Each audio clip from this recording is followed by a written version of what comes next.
ছাত্র জনতার তোপ সামলাতে না পেরে গত ৫ আগস্ট ঢাকা ছেড়েছিলেন শেখ হাসিনা। তারপর ধারণা করা হচ্ছিল শেখ হাসিনা হয়তো আর রাজনীতিতে ফিরবেন না, কিন্তু সেই ধারণা পাল্টে যাচ্ছে। ভারতে বসেই রাজনৈতিক কর্মকাণ্ডে যুক্ত হচ্ছেন ক্ষমতাচ্যুত এই প্রধানমন্ত্রী। গত সপ্তাহে যুক্তরাষ্ট্রে আওয়ামী লীগ আয়োজিত এক অনুষ্ঠানে ভার্চুয়ালি যোগ দেন শেখ হাসিনা। যদিও ক্ষমতার পট পরিবর্তনের পর বিভিন্ন সময়ে শেখ হাসিনার বেশ কিছু ফোনালাপ সামাজিক যোগাযোগ মাধ্যমে ছড়িয়ে পড়ে, কিন্তু সেগুলো তারই কথোপকথন কিনা তা স্বাধীনভাবে যাচাই করা সম্ভব হয়নি। তবে সেই রেকর্ডগুলোতে তার দলের নেতাকর্মীদের উদ্দেশ্যে নানা ধরনের রাজনৈতিক নির্দেশনা দিতে শোনা গেছে।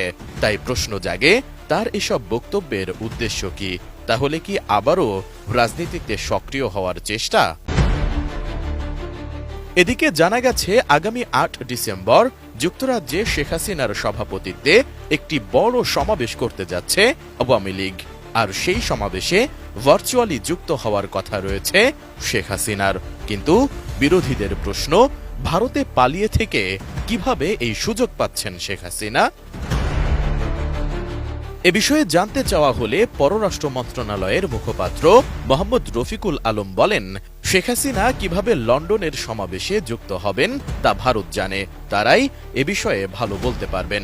৫ ডিসেম্বর বিকেলে সাপ্তাহিক ব্রিফিংয়ে তিনি এ মন্তব্য করেন। আমাদের জানা পত্রিকার মাধ্যমে আসা, আমরা পত্রিকাতে যা দেখেছি বা মিডিয়াতে যা দেখেছি যে এরকম একটা পলিটিক্যাল মিটিং আছে, সেই পলিটিক্যাল মিটিংয়ে উনি বক্তৃতা দিবেন। আপনারা যেরকম জানান আমরাও সেরকম জানি। কিভাবে এটা ফ্যাসিলিটেটেড হচ্ছে এইটা আসলে আমার বক্তব্য দেওয়ার বিষয় না। এটা উনি ভারতে আছেন, ভারত সরকার কিভাবে এটা হ্যান্ডেল করছে এটা তারাই ভালো বলতে পারবে।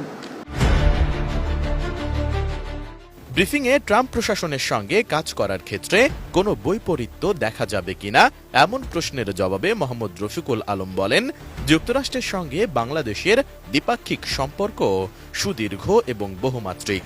তারা আমাদের অন্যতম বাণিজ্য ও বিনিয়োগ অংশীদার। এছাড়া দুই দেশের মধ্যে পারস্পরিক স্বার্থ সংশ্লিষ্ট অনেক বিষয় রয়েছে। দীর্ঘ ৫ দশকের সম্পর্কে বাংলাদেশ ডেমোক্র্যাট ও রিপাবলিকান উভয় দলের অধীনে সরকারের সাথে কাজ করেছে।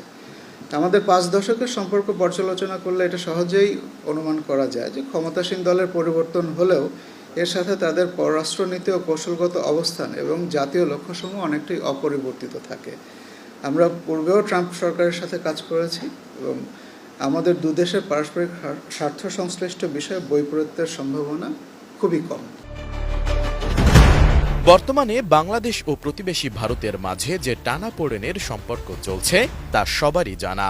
এর মাঝেই শেখ হাসিনার সরাসরি এমন বক্তব্য দেওয়ার বিষয়টিতে অনেকেই ধারণা করছেন বিরতি ভেঙে আবারও রাজনীতিতে সক্রিয় হতে চলেছেন শেখ হাসিনা ও তার দল আওয়ামী লীগ।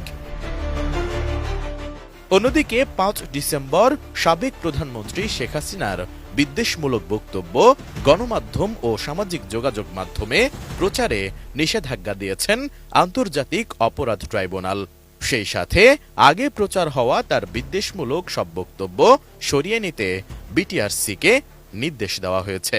হেট স্পিচ এমন একটি অপরাধ যেটি শুধু বাংলাদেশে নয়, সারা পৃথিবীর সকল আইনে সকল জায়গাতে হেট স্পিচ একটি ক্রিমিনাল অফেন্স, যেটি করা হচ্ছে সেটি বন্ধের জন্য এবং সেটি ভবিষ্যতে পাবলিকেশনস বন্ধের জন্য এবং ইতোপূর্বে যে হেট স্পিচগুলো আমাদের সোশ্যাল বা ইলেকট্রনিক মিডিয়াতে আছে সেগুলো রিমুভ করার জন্য আমরা আবেদন করেছিলাম। মাননীয় ট্রাইব্যুনাল আবেদনটি শুনেছেন, আমাদের ট্রাইব্যুনালের আইন শুনেছেন, আন্তর্জাতিক আইন শুনেছেন এবং আমাদের দেশে প্রচলিত বর্তমান আইনগুলোও শুনেছেন। সবকিছু শুনে আমাদের আবেদনটি ট্রাইব্যুনাল মঞ্জুর করেছেন।